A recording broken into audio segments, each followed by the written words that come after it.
हाँ जी मेरे यारो, कैसे हो आप सब। सर बहुत अच्छे हैं, आप बताओ आप कैसे हो। मैं भी बहुत अच्छा हूं। मजा आ रहा है ना पढ़ने में।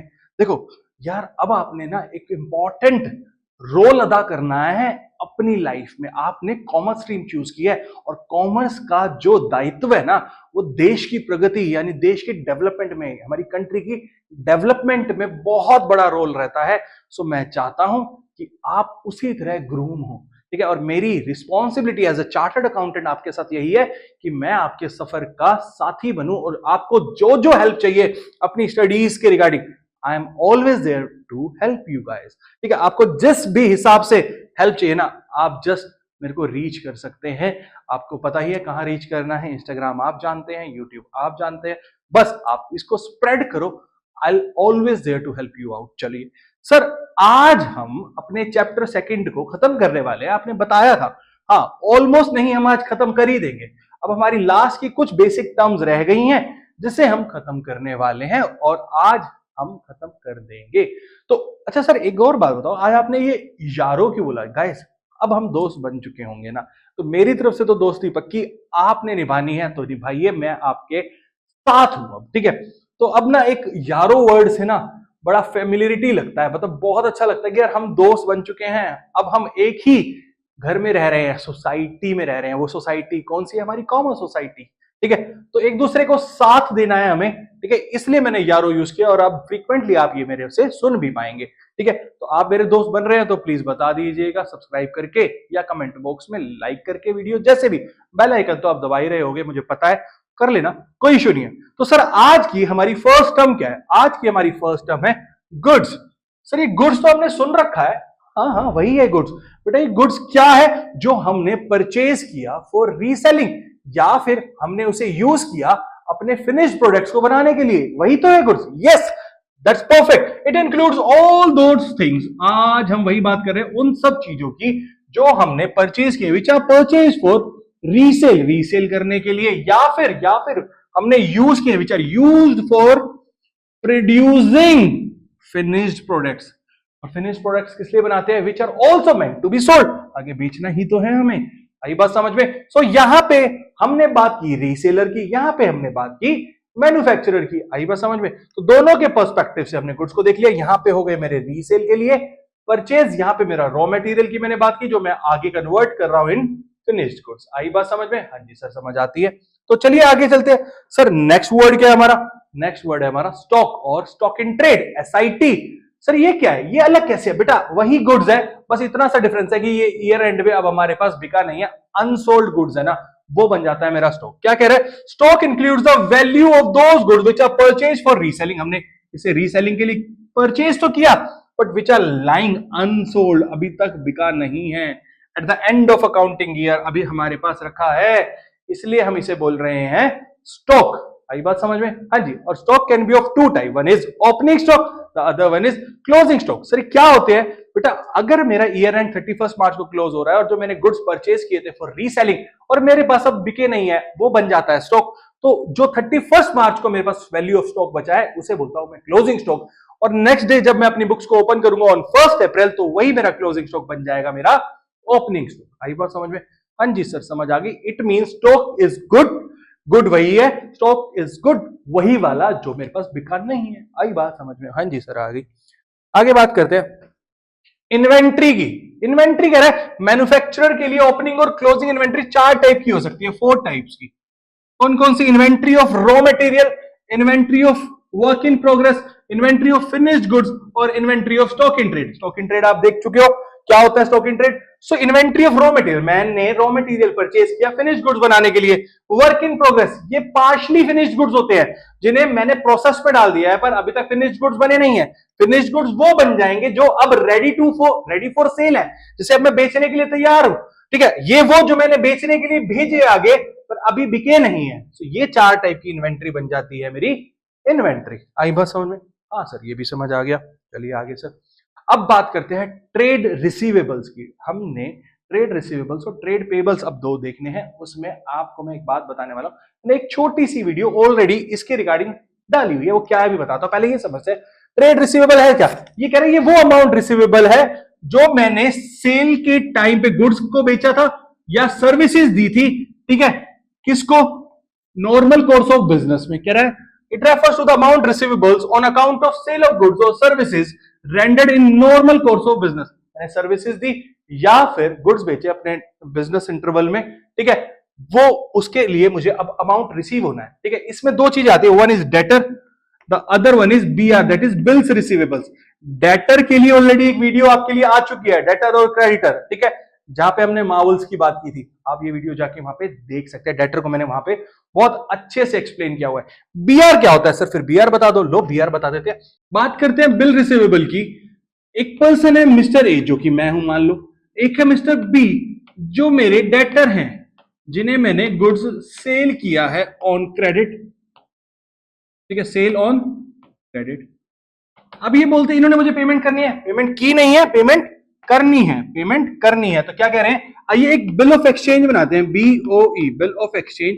उसमें क्या होगा, मैं एक बिल ड्रॉ करूंगा, बिल ड्रॉ, ठीक है, इनके नेम पे, ठीक है, लिखूंगा उसमें आई मिस्टर बी, ठीक है, needs to pay a sum of rupees x amount to mister A on certain date, लिख दिया मैंने, ठीक है। और ये बिल मैं इनके पास भेजूंगा, ये उसको एक्सेप्ट करके साइन करेंगे, ठीक है, और वापस मुझे भेज देंगे।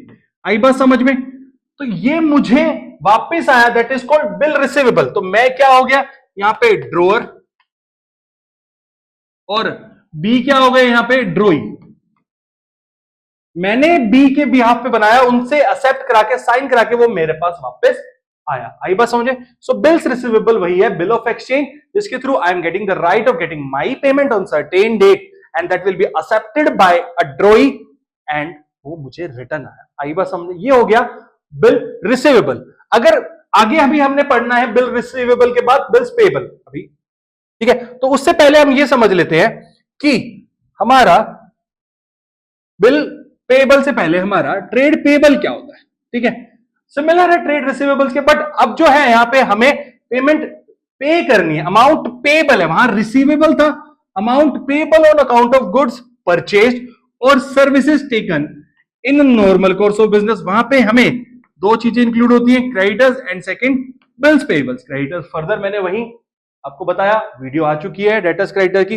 तो हमें जानना है कि बिल पेबल क्या है। तो बिल पेबल आइए वही प्रीवियस स्लाइड में देख लेते हैं। प्रीवियस स्लाइड क्या है सर, वो आप ही बता दो। ये लो, ये है हमारा बिल पेबल।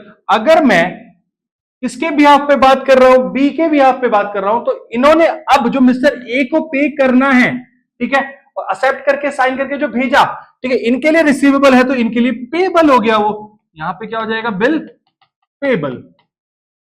आई बात समझ में, क्योंकि इन्होंने परचेज किए हैं गुड्स। समझ आ गया। तो मैं यहां पे लिख सकता हूं एंड बिल पेबल साथ में, बिल्स पेबल, पक्का। सो फर्दर मैं आपके लिए एक्सप्लेन करता हूं bill receivable and bills payable क्या है। दो पार्टी है, mister A and mister B. Mister A ने सेल की मिस्टर बी को गुड्स ऑन क्रेडिट, ठीक है, साथ में अब इनसे एक पेमेंट आनी है, तो इन दोनों ने डिसाइड किया एक बिल ऑफ एक्सचेंज बनाने का। क्या बनाएंगे, बिल ऑफ एक्सचेंज, बीओई। इन्होंने बिल ड्रॉ किया ऑन बिहाफ ऑफ बी, लिखा उसमें I mister B needs to pay a certain amount to mister A on certain date, जो भी अमाउंट और डेट था वो लिख दिया और इनके पास भेजा। इन्होंने उसको एक्सेप्ट किया, साइन किया, वापस ए के पास आया। जब वापस ए के पास आया तो वो बन गया बिल रिसीवेबल। अगर हम यही बात बी के बिहाफ पे करेंगे तो बिल पेबल हो जाएगा बी के बिहाफ पे, क्योंकि उन्होंने अमाउंट अब पे करना है, क्योंकि उन्होंने परचेज किया या कोई सर्विस रिसीव की है। यहां इन्होंने सेल किया था या फिर सर्विस रेंडर की थी, यहां पे सर्विस रिसीव हुई है, ठीक है। आई बात समझ में। So this is called bill receivable and bills payable. यहां तक कोई प्रॉब्लम नहीं सर, आगे चलिए। तो हमारा नेक्स्ट वर्ड है, नेक्स्ट टर्म है हमारी कॉस्ट। सर कॉस्ट तो सब जानते हैं बेटा, आओ फिर भी आप कहोगे सर ये तो अलग बता दिया। Cost can be termed as amount of resources, ठीक है। हम रिसोर्स की बात कर रहे हैं। रिसोर्स क्या हो सकता है, जो हमने कुछ ना कुछ रिसीव किया होगा, गिवन अप इन एक्सचेंज, ठीक है। अब मैंने कुछ सर्विसेज ली या कुछ भी गुड्स परचेज किए, उसके रिगार्डिंग जो मैंने रिसोर्स दिया एक्सचेंज में for some goods and services, ठीक है। आई बात समझे? That can be, that resource can be given up as money. अगर वो बात कर रहे हैं मैंने पैसे दिए तो वो मनी हो सकता है, या मनी इक्विवेलेंट, मनी के इक्विवेलेंट हो सकता है, जिसे हम मनी की टर्म्स में एक्सप्रेस कर सकते हैं। तो अगर मैं बात करूं, cost can be termed as the amount of resource given up in exchange for some goods और सर्विसेज। आई बात समझे? जो हमने गुड्स एंड सर्विसेज के लिए बात की, ठीक है, और रिसोर्सेज मनी होगी या फिर मनी इक्विवेलेंट होगा, जिसे मनी के टर्म्स में एक्सप्रेस कर सकते हैं, लाइक गोल्ड या शेयर्स या कुछ भी, मतलब हो सकता है ना। हाँ जी, तो ये था मेरा कॉस्ट। आगे बताओ सर, आगे क्या होता है? आज हम बात करेंगे अगले वर्ड की, वाउचर। आपके लिए वो वाउचर नहीं है जिससे आप डिस्काउंट ले लेते हो, ठीक है, वाउचर मिल गया sir, voucher, voucher discount, Swiggy paid voucher है हमारे पास सर 100 रुपीज का, 150 रुपीज का। नहीं, ये वो वाउचर नहीं है, समझना। ये वाउचर कैसे डिफरेंट है? It is a document which provides the authorisation to pay. ये वो डॉक्यूमेंट है जो आपको ऑथराइजेशन प्रोवाइड कर रहा है to pay, and on the basis of which, जिसके बेसिस पे बिजनेस ट्रांजेक्शन हम फर्स्ट टाइम रिकॉर्ड करते हैं, first of all recorded in the original books of account. इसी के बेसिस पे हम अपनी ट्रांजेक्शन को बुक्स ऑफ अकाउंट में रिकॉर्ड करते हैं और सेपरेट वाउचर बनाते हैं, is prepared, separate voucher is prepared for each transaction, जो स्पेसिफाई करता है which account to be debited और विच account to be credited. Voucher से ही हमें पता चलेगा किस अकाउंट को हमें डेबिट करना है और किस अकाउंट को हमें क्रेडिट करना है। आई बात समझ में? हाँ जी, ये वो फर्स्ट डॉक्यूमेंट है जिसके बेसिस पे फर्स्ट टाइम हम रिकॉर्ड कर रहे हैं, ठीक है। आई बात समझ में? यहां तो कोई दिक्कत? ऑथराइजेशन है यहाँ पे। चलिए आगे बात करते हैं। अब हम अपने चैप्टर के एंड पे आ चुके हैं, last 4-5 words. Bad debt. Bad debt क्या है? बैड डेट का हिंदी मीनिंग होता है डूबत खाता। अरे वो खाता जो डूब गया, जिससे अब पैसे हमें नहीं मिलेंगे। मतलब कह रहा है the amount that has become irrecoverable from debtor, वो पैसा जो अब डेटर से अब हमें नहीं मिलेगा, the amount that has become irrecoverable, वो हो गया मेरा बैड डेट। आई बात समझ? अगर मान लो मैंने इस साल बैड डेट अपने राइट ऑफ कर दिए, मतलब मैंने बैड डेट लिख दिया, अपना लॉस दिखा दिया। मैं आपको बता देता हूं, ये बैड डेट हमारा लॉस है, इसे हम पीएनएल में डेबिट करते हैं। यहां तक कोई दिक्कत? As an expense and loss हम इसको पीएनएल में डेबिट करके चलते हैं। मान लो नेक्स्ट ईयर हमें इससे पैसा मिल जाए तो उसे हम क्या बोलते हैं? Bad debt recovered. वो एक डिफरेंट कंसेप्ट है, मेरा मन किया आपको बताने का तो मैंने बता दिया। टर्नओवर सर, नेक्स्ट टर्म है हमारी टर्नओवर। ये क्या है? ये तो कुछ नहीं है, टोटल सेल्स है। टोटल सेल्स को ही टर्नओवर बोलते हैं। टोटल सेल जो हमने किसी पर्टिकुलर पीरियड में की है, एक अकाउंटिंग ईयर में जो हमने टोटल सेल की, उसे हम टर्नओवर बोलते हैं। आई बात समझ में? हाँ जी सर, आ गई। अगला क्या है सर? इंसोल्वेंट एंड सोलवेंट दोनों समझना। इंसोल्वेंट का मतलब क्या होता है? इंसोल्वेंट का मतलब होता है दिवालिया। मतलब जो अब पर्सन या फिर कंपनी या एंटरप्राइज बोल सकते हैं, फर्म भी हो सकती है, कंपनी भी हो सकती है, एओपी व्हाटएवर, बिजनेस प्रीमाइसेस, अब अपने डेट को पे नहीं कर सकती। पर्सन और enterprise which is not in the position, अब वो अपनी पोजीशन में नहीं है टू पे इट्स डेट। आई बात समझ में? तो वो हो गया इंसॉल्वेंट। उसे इंसॉल्वेंट कहलाता है वो पर्सन या वो एंटरप्राइज, क्योंकि वो अब अपने डेट्स को क्लियर नहीं कर सकता। तो सोल्वेंट कौन है? जो कर सकता है। द पर्सन और enterprise which is in position to pay its debt, तो अपने डेट को पे कर सकता है, वो पर्सन इज सोल्वेंट। यहां तो कोई प्रॉब्लम नहीं है। चले आगे। एंड लो, हम आ गए हैं अपने लास्ट 3 टर्म्स पे। First is stores. ये क्या होता है बेटा? वो मटेरियल जो मेरे पास एज अ बिजनेस एंटरप्राइज मेरे पास रखा है, किस पर्पस के लिए? कंजम्पशन के लिए, अपने बिजनेस में ही कंज्यूम करूंगा, सेल नहीं करूंगा, नॉट फॉर सेल। कह रहा है material held by an enterprise for the purpose of consumption in business and not for sale. अपने सेल के लिए नहीं है, अपने पर्सनल कंजम्पशन के लिए बिजनेस में कंज्यूम करना है। लाइफ स्टॉक, लाइफ स्टॉक ये एक एसेट है बेटा, ठीक है। ऐसे बहुत सारे बिजनेस है जहां पे हम डोमेस्टिक एनिमल को यूज करते हैं एज एन एसेट, ठीक है, तो वो मुझे फर्दर बहुत ईयर्स तक बेनिफिट देते हैं, तो ये मेरा एसेट बन जाता है। कह रहे डोमेस्टिक एनिमल को बोलते हैं अपना life stock, such as cattle, horses etcetera. Okay, यहां तक भी कोई प्रॉब्लम नहीं है। Last, investment. इन्वेस्टमेंट क्या है बेटा? मैंने अपने फंड्स को डिप्लॉय किया किसी कंपनी के शेयर्स में या डिबेंचर्स में। डिबेंचर्स क्या होता है? एक लोन डॉक्यूमेंट। मैं शेयर्स ना लेके एक फिक्स्ड अमाउंट ऑफ इंटरेस्ट चाहता हूं तो कंपनी के डिबेंचर्स बाय कर सकता हूं मैं, ठीक है। तो मैंने किसी कंपनी के शेयर्स और डिबेंचर्स में अपने फंड्स को डिप्लॉय किया और मेरी इंटेंशन क्या है? Of earning returns. मेरी इंटेंशन है रिटर्न अर्न करने की। Deployment of fund in shares और debentures of companies with the intention of earning returns. आई बात समझ में? यस सर, पूरा चैप्टर खत्म हो गया है, सारे टर्म समझ आ गए हैं, बहुत अच्छे से समझ आ गए हैं। सो अब आपकी रिस्पॉन्सिबिलिटी है कि आप अच्छे से इसको गो थ्रू करो।